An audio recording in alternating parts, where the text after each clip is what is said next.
Welcome to Change the World. My name's Guy Dauncey. This is the show where we look at big, bold ideas about how we can make some kind of difference in this world, which sometimes seems to be spiraling into these crazinesses all around us. And my guest today is Mech, who lives on Salt Spring, who has been working on environmental issues for 10 years and has now become a champion of ocean marine plastic pollution and the terrible things happening in the ocean, and published this wonderful children's book. So welcome, Michelle. Thank you. Tell our viewers how you came to write this children's book about plastics in the ocean. Well, just seeing the problem, and then I did educational material for high school students, and then I got asked if I had any primary school material. And I guess my thinking was originally high school kids are going to get out there quickly, not thinking about how young children can influence their parents and other adults. So that's my latest venture. Yeah. And so this plastic, it's getting into whales, it's getting into dolphins, it's getting into seals, it's getting into fish, it's getting into seabirds, they're getting entangled in it. Yep. And it's also getting into our own bodies, is that right? That's right, yes. Tell me how. I'm not living in the ocean. Okay. How does the plastic get into us? For example, if a fish eats plastic, and last week we talked about how plastics leach and absorb toxins, well, the toxins can go into the fish as tissue, and we can eat the fish. These toxins do travel. They've done research on birds that have eaten plastic, and they're finding it in their feathers, the toxins. How did the toxins attach to the plastics? Explain the science of that. Well, that's when they make the plastic, the toxins. It's part of the process of making the plastic, right? And not every polymer is toxic, but right, but some of them are. Some of them are. Well, we know what happened with BPA, right? How we stopped using that for baby bottles and things. It's more dangerous. So that's the plastic that leaches into the bottles and affects our hormones and stuff like that. Yes, yes. So what is the evidence telling us about plastics getting into our own bodies? So there's been really interesting research this year. In February, in Belgium, they found that seafood eaters ingest up to 11,000 fibers, tiny pieces of plastic every year. Whoa, wait a minute. 11,000 fibers of plastic every year. There's only 365 days in the year. Well, you get a lot more than one whenever you eat seafood, That's a lot of plastic going into our bodies. It's little small, it's tiny little, they can't even see it, right? Yes. Now, 99% of them pass through the body, but they estimate that 1% will stay in your body, so that equals to about 60 particles. Yeah. Yeah. So that's the first one. Yes. And then Peter Ross, who's the director of at the Vancouver Aquarium of the Ocean Pollution Research, and is also one of the people who endorsed the book and helped a bit with it. And he and his team have gone out to check out the problem about plastic, and they have, just off our coast, they found up to 25,000 plastic particles and fibers in just 1 cubic meter of water. And whoa, a cubic meter of water is this kind of size. Yes, 25,000 floating bits of plastic in 1 cubic meter. Or suspended, because plastic can sort of float, and it can also suspend before, or it can sink to the bottom. Water, right? That's really hard to take in. That's such a big number. So they're trying to find out why. I mean, it wasn't everywhere. That was one of the highest samples. But they're trying to find out why and why there's so many of these little particles. And I guess it's been known for quite a while that our synthetic clothing releases particles in the wash. And according to Dr. Ross, you can have up to 10,000 microparticles come off a single sweater when you wash it. If you've got a sort of, not a woolen sweater, but a sweater made from... Doesn't matter. Fleece is terrible too. Fleece is a kind of plastic thing, isn't it? Yeah, anything that's synthetic. There's nylon, anything there's synthetic. polyester. So whenever you wash a fleece, 10,000 particles come off it, and of course go into the sewage, which goes into the ocean in the end. So that's a lot when you think of all the clothing. Some other reports said something like 700,000 in 700,000 in a single washing machine, up to. Because normally when I think of plastic pollution, initially I'm thinking of plastic on the beaches and then floating in the oceans. But now it is a whole deeper level of that pollution, and these tiny, tiny particles floating throughout the water. Some of it from our A lot of it from our clothing. It's our on activities. The beaches, Wow. and it's in the ocean, and you've got plankton and really small organisms eating it, and it's so small, and they can get inside them, and and screw up their insides. We're about big, bold ideas. Right. Do we have to stop using all plastic? No, I think a lot of plastic is good plastic, right? What is good plastic? Plastic, we make wind turbines with plastic, which is awesome. So how do you distinguish between good plastic and bad plastic? Well, we're now making it's over 300 billion kilograms of plastic a day. I mean, in the United States, people, for example, with straws, I think it's 500. It's 1.6 straw per day that people are using. But that's we don't need ever to use straws. No, we don't ever need to use straws. So That's right. we could just eliminate straws so entirely. all of this, that's right. I can drink this water quite happily without a straw. Yes, and you can take, they're also, I looked it online, they said you can still get paper straws. But in general, all of these are single-use plastic. And there are some people who can go to a restaurant and say, no, please don't serve me a straw. Of course. Yes. Right. So what I'm trying to get at is how do we get ourselves out of this mess? We have to really stop using single-use plastics. Single-use plastics are half of the plastic in the world. Okay, so single-use plastic. So well, it would be nice to not maybe use some of the others. So this computer screen here is clearly not a single-use plastic. It's very durable. It's part of the computer. But you've got some single-use plastics there, have you, right? Tucked away behind you? Didn't finish in there. Okay. Yes, I'm going to mention those. I just thought I should mention the very last report that just came out yesterday. One more report, okay. That you alerted to me that this new study has revealed that they did about 12 countries and they found in 83% of the tap water, they found plastic fibers. Plastic in the tap water? In the tap water. I better put that away. No, I better drink it. So, and they included the U.S. and a lot of other countries. The U.S. was the worst, 94%. How is plastics getting into our tap water? They don't know exactly, but there's various ways that it could happen. There also, I think it was in France, they found some in the air. And in Germany, they found some in the beer. I mean, to be fair, in a lot of cities and parts of America, the drinking water is taken from rivers, which have got sewage being discharged upstream. Here in the Nanaimo, in Duncan, we got straight rainfall. So I would be pretty sure that our drinking water on Vancouver Island is still among the best in the world. Could be. I'm hoping hopefully. So. But go back to the washing clothes. We dry the clothes, right? Yes. So they get vented outside. If there's fibers in the wash, there's probably fibers coming out in the dryer. Landing on the lake. Yeah. So it's getting everywhere. Right. Yes, and the one scientist or researcher said that they're finding the fibers, and if they're finding fibers, there's probably these micro-sized that you can't almost see pieces. And she said if that's out there and they're plastic, they can get into our lungs or our cells in our body. It's scaring me a bit. Yeah, right? So it's getting bad. We need to. So what do we need to do about all this? Okay. Start with the obvious thing. Okay. The plastic shopping bags and plastic bottles. Right.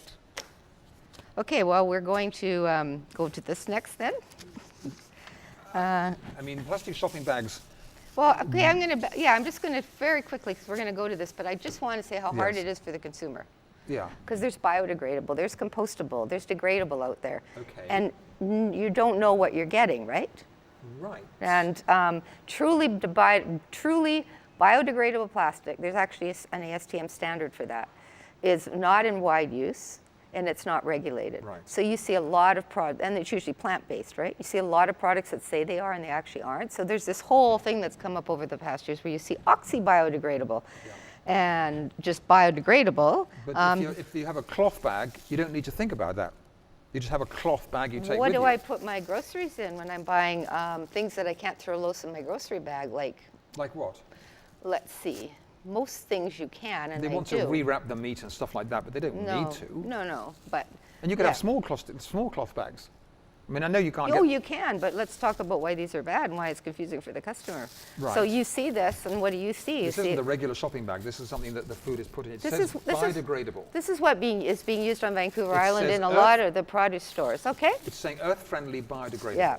So compostable plastic is good, but most of it, you have to realize it can't be home composted. It only works in commercial industrial composters, because if it's degradable, which turns out this is, what happens is degradable, you add plastic salts to your regular plastic, it's still plastic. You put in metal salts, to make it degrade faster. So this particular bag, if somebody doesn't know much, and it's even confusing for me. Let me hold this up to the camera again so we can actually read the words of what it's actually saying, why this is not such a good thing, right? So it says earth-friendly, biodegradable. So it is made, I tracked this down, it's made by a company called Epi. It's actually on the bag, and I talked to Ted Tunk at Epi.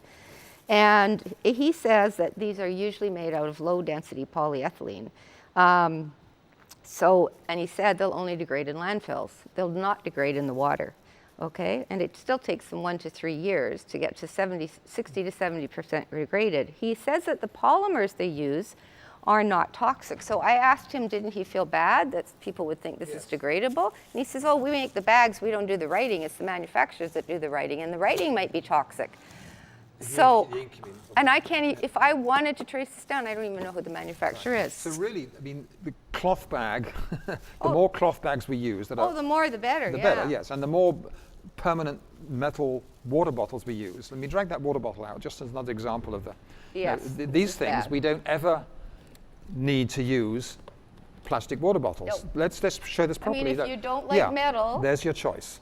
No, and some people say they don't like to drink out of metal. Well, here you go. You can get a proper, I haven't even used that one, plastic bottle that you can reuse with safe plastics. See, this bottle is probably a number.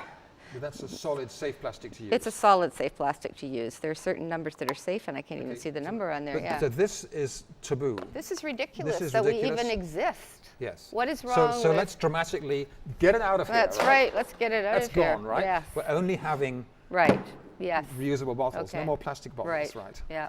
But we have to have, oh, sorry, I was just going to say here, we have to watch that we don't get fooled. Rings. Oh, the six-pack rings. So this one came out, and what does that look like to you? It says environment. Oh, it's a friendly six-pack ring. Right. So you go to their website and it's photodegradable. Well, that's what plastic is. It's photodegradable. So that's a fraudulent labeling. I feel it's fraudulent labeling. I actually talked to the people in Illinois that made them, and I think they're actually trying to do good things. They're trying to. They have a recycling program that you can mail them in. Yeah. And I said, if the labeling has to be different, no one's going to look it up. But you can buy beer in cardboard boxes. Why do we need six-pack rings? You don't need six-pack rings. rings. Can't they sell them six? It's because we are too lazy to have to go 1, 2. So what about the communities that have brought in a ban, like as a whole city will ban the use of plastic bags or ban the use of plastic bottles?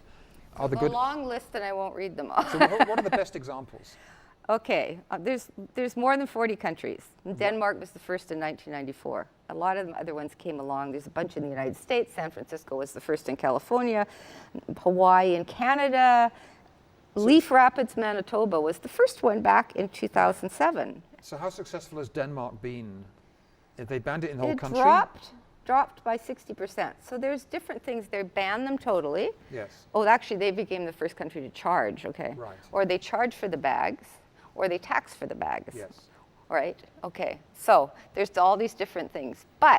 And Victoria, I must mention Victoria. Yes. Victoria is planning to do it in the fall. Toronto did it. And in Canada, well, we'll stick with the bags. Stick with Victoria. What's Victoria planning to do? Planning to ban single-use plastic bags by the fall. So I'm not sure if it includes these type too, which would be awesome if it did. So the shops all have notice to get, cloth bags ready for people and paper as a backup if need be. There'll be no more single-use. Thrifty's done it for years. That's right. Yeah. Thrifties have been a leader on this for many years. Yes, for many years. It was actually involved in, but it took a lot of us. It wasn't just my daughter's student environmental group. It was a whole bunch of other people everywhere. You were part of the campaigning to get Thrifties to change? Yes. Well, don't be so shy about that. Yeah, but it was only a little peon. A lot of other people made them change too. Yeah, but that's how change happens. That's true. Unless we make a noise and then have a constructive solution that makes sense, the problem continues. Yeah. So all of these, and I won't go on and on with them, there's some in South Africa. I have to mention one that Kenya just a few days ago came out with. Yeah. They're banning the bags, and they for anyone selling or using them, they will risk imprisonment of up to 4 years or fines of up to $40,000 US. Holy moly. 4 years in prison for using a plastic bag? Yes. So that's they're really serious intention. Yeah. That's, yeah. But it's great, like even recycling. People feel they're helping recycling. Recycling's great, but remember, not all plastics can be recycled. Yeah. And a lot of those, it's like paper, you can't keep using it over and over and over again. It's lose its strength. So recycling helps, but it's not nearly enough. And with these, the bags help. But I walk into a grocery store, I see so much plastic beside the carryout bag. Yeah. So there are only 3 countries that I know of that are actually doing more, and they're all in France. Yes. They brought in a ban in 2016, but now they're saying as of 2020, there's no more you have to use reusable china, silverware, wine goblets. So no dinnerware anymore in plastic. And no more styrofoam containers, no more plastic plates. No. So that's very admirable. All the reusable picnic, all the picnic type stuff that is the throwaway plastic mug and that sort of stuff, that'll all be gone in the whole. It should be, if they can do it. From the whole of France. From the whole of France. Okay. That's progress. That's really admirable. Yeah, that's admirable. Costa Rica said it plans to be the first country to achieve a comprehensive national strategy to totally eliminate single-use plastics, all single-use plastic, the whole country, by 2021. So that's amazing. So they got both France and Costa Rica around things that are imported in single-use plastic. So they got to deal with the whole import chain as well. Yes. Yeah. Or else the countries there's been for a lot of these bans, there's been plastic manufacturers like Kenya put a ban in, and they were fighting because Kenya exports a lot. They're saying you're losing too many jobs. They've had to fight this. They've had to do it over and over. Do you find it remotely, what's the word, it's like embarrassing that in Canada, one of the wealthiest countries, we're hardly beginning, and Kenya and Costa Rica are so far ahead of us? And Delhi, same thing. The city of Delhi in India? The city of Delhi. What are they doing? They are doing cutlery bags, cups, and other forms of single-use plastic. No single-use cutlery, no single-use shopping bags, no styrofoam containers, all that stuff. And there's another state actually that's done the same thing. So yes, I'm embarrassed. And all we've done, well, I mentioned that a few places have done it, and Toronto City did it, right? Yes. But federally, no. All we've done is ban microplastics in cosmetics, which is one of the sources, the little exfoliants, and the states did it last year, we did it this year. The bad thing, I gotta say this, is why do it, can I say half-assed on here? You just done it, you just said that, right, yes. There's also those same plastic microplastics, not fibers, exfoliants in industrial cleaning and household cleaning products. Yeah. So why are we not banning them across the board? Anyhow, okay. Do you think that we're being fooled by the fact that we have a recycling program and we think we can recycle plastics, we can recycle soft plastics to say, well, it doesn't matter? Yeah, it's interesting because even with these, when I started looking into it, they're made out of low-density polyethylene. Yes. And a lot of places don't take them. Right. So that was part of the reason this company started their recycling program, right? But that's the other interesting thing about polyethylene and polypropylene, that those are the plastics that collect the most toxins in the seawater from. And I must give them credit; they are working on this vector problem, and they did tell me they're going to look into changing this label.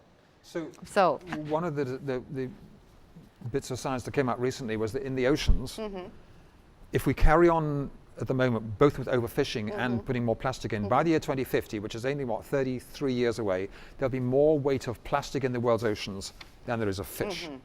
So if you picture us, the oceans are going to be here for another million years, billion. This clearly has to either go into a massive meltdown of pollution or we stop it. Right. And if you picture ourselves with the best policies and the best global treaties and the best, what does it look like when we stop this properly? If we stop it, I'm actually going to say this properly, if I can just find that piece of paper. Basically, if we stop it, if we stop putting it in, the oceans will spit it out. There's something called a gyre memory.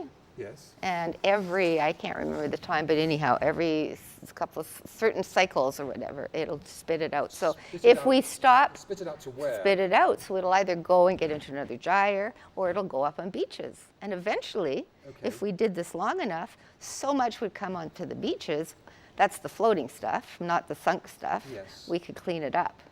Even way the easier. Tiny microparticles, wouldn't they just get, well, they're too small to pick they're up. They're finding piles of those microfibers from our clothing on beaches. Yeah. But you can't pick them up, they're too small to pick up. Well, that's true, but if we could get these, if we could do programs, say, like Charles Moore suggested, instead of Buoyant Slats Project, that money could go into paying fishermen at the deep seas to go and pick the stuff up.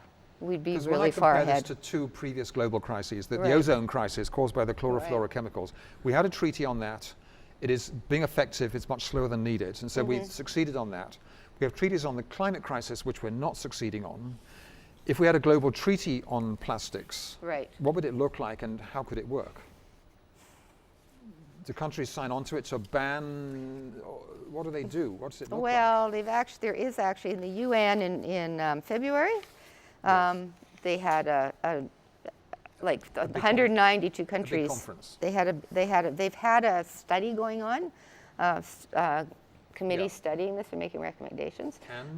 But they have now, there's still a lot of, it's just like climate change, trying to get all the countries to sign on. Right.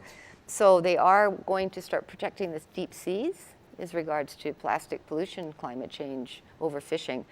But it's evolving. Yes. And, again, just like climate change, the poor countries want to do more and the wealthier countries want to do less. So that is a huge first step, but it's getting everybody to agree and actually getting the stuff to do.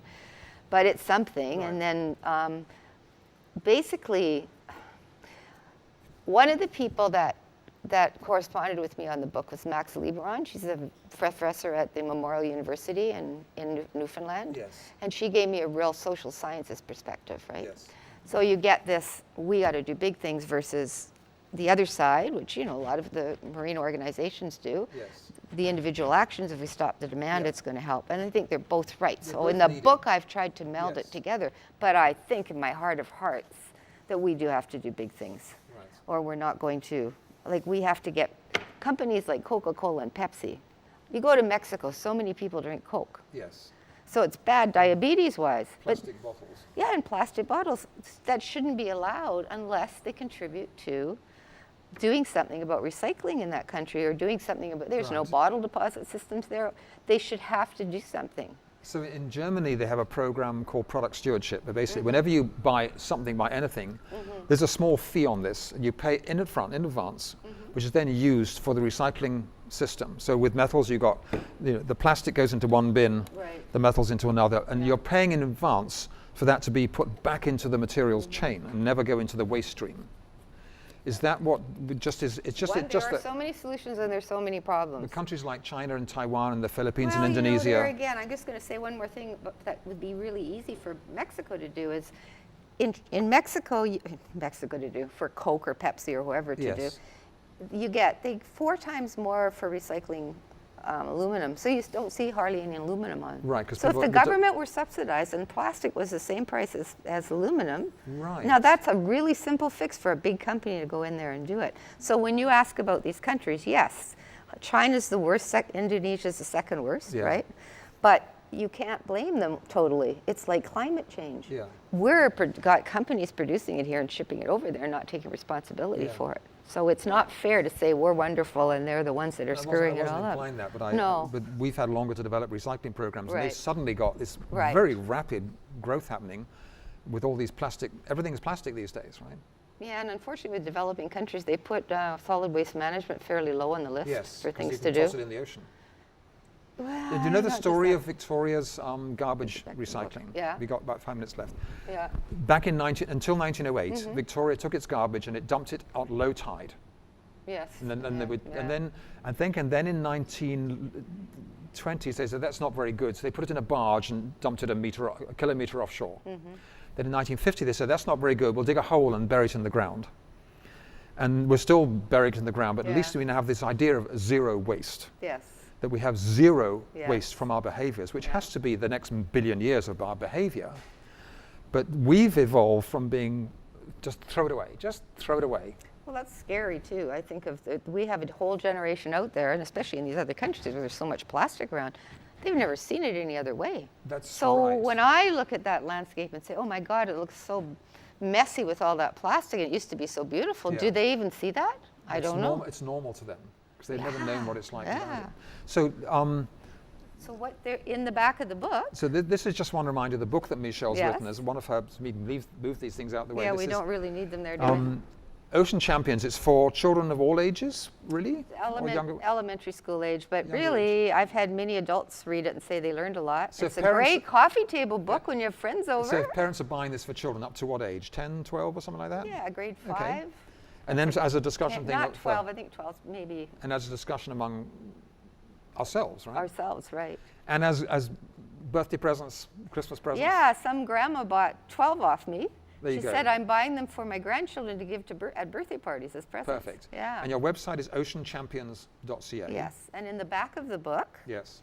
If you go, there's one more page back. There's extra information, so there is a list of individual actions, okay? Yeah, examples of student projects, right, and what schools are doing. This one is just things just that one. This is Yeah. Okay, what we can do. Say no to products packaged in plastic, say no to plastic knives and forks, say no to take-out foods in plastic containers, say no to plastic straws, say no to the small plastic toys that fast food joints give away, balloons and helium balloons, which come down in the ocean as plastic and the fish eat them.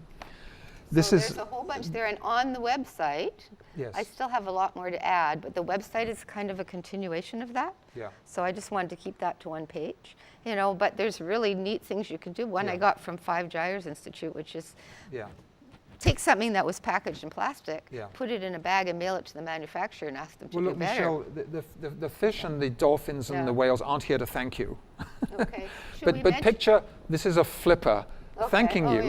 I'm thanking you for your contribution in this whole realm. And I'd like to thank all the people who helped with this book. Yes. You know, Peter Ross at the Vancouver Aquarium and Robert Bateman endorsed it, and I got so much. Robert Bateman says it is an excellent work. They're saying great things about it. Peter Ross is saying that it's, you know, by showing the dark side of plastic pollution, identifying solutions, it's a practical and a positive story. So it is an uplifting story. And two of the biggest research and education organizations in the United States as well. So thank you, Michelle. And this is available, you can order it through all bookshops, through Heritage Books, and it's on your website at oceanchampions.ca. It's not in the bookstores yet. It will be, it will be. So well, thank you so much.